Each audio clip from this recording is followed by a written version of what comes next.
Hello student, class 5 के बच्चे, आज आपके लिए आपके हिंदी किताब से एक्सरसाइज 8 अनूठे सखा। ये अनूठे सखा एक कहानी है जो संदीपन मुनि के आश्रम की घटना है। यह संदीपन मुनि के आश्रम की घटना में आप देखेंगे कि भगवान श्री कृष्ण बाल रूप में हैं और उनके सखा जो हैं सुदामा, वह दोनों ही शिक्षा ग्रहण करते हैं। इस दरमियान वे सभी ब्रह्मचर्य का पालन करते हैं, छात्र जीवन में अनुशासित जीवन जीते हैं। तो संदीपन मुनि के आश्रम में कृष्ण और सुदामा दोनों साथ साथ रहते हैं। कृष्ण और सुदामा संदीपन मुनि के द्वारा कहे गए हर बात को, हर आज्ञा का पालन करते हैं। वह उनके लिए आश्रम में भोजन की व्यवस्था करते हैं।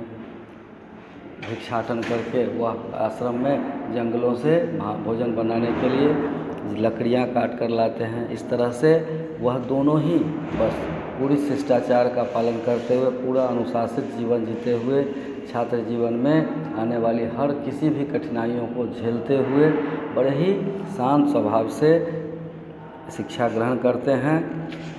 शिक्षा ग्रहण करते करते उसके बाद जब शिक्षा पूर्ण हो जाती है तब सभी दोनों व्यक्ति अपने अपने गांव को लौट जाते हैं।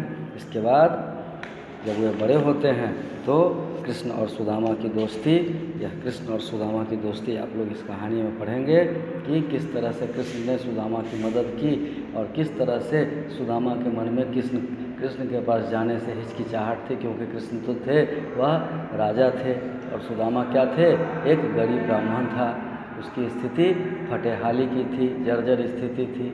उसके घर में दाना खाने के लिए दाने की भी कमी थी। उसकी स्थिति बहुत ही नाजुक थी। ऐसी परिस्थिति में उनकी पत्नी ने एक बार कहा कि आप जाकर के कृष्ण से कुछ मदद ले लीजिए। वह बड़े ही संकुचाते हुए, हिचकिचाते हुए कृष्ण के यहाँ जाते हैं। दरवाजे पर द्वारपाल खड़ा है। द्वारपाल से वह कहते हैं कि जाके अपने महाराज से कहो कि उनका मित्र बाल सखा सुदामा आया है।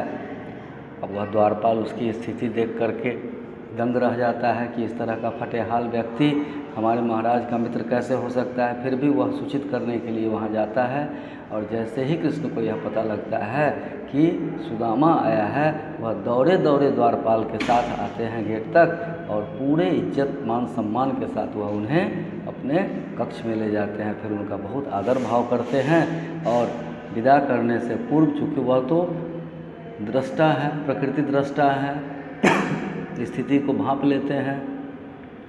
उनको यह जब समझ में आ जाता है कि कृष्ण सुदामा बड़ी विषम परिस्थिति में यहाँ आया है, कष्ट का जीवन जी रहा है, तो उसने उसकी मदद करने की ठान ली। हालांकि सुदामा कभी उसे अपनी मदद की बात नहीं करता है, लेकिन कृष्ण जो है उसके मन की बात को भांप लेते हैं और वह कहते हैं कि ठीक है, अब आप घर विदा लीजिए। तो घर विदा लीजिए। जब वह घर वापस आते हैं तो पुराने घर के स्थान पर एक विशाल अट्टालिका मकान बना हुआ है। सारे दास दासियां उनके घर में सेवा के लिए लगे हुए हैं। यह देखकर सुदामा हतप्रभ रह जाते हैं और उसे अपने कृष्ण मित्र पर बड़ा ही गर्व महसूस होता है। इस तरह से अब आप इस अभ्यास के क्वेश्चन आंसर को देखिए। यह अभ्यास का क्वेश्चन आंसर है, इसको आप लोग स्क्रीनशॉट कर लीजिए।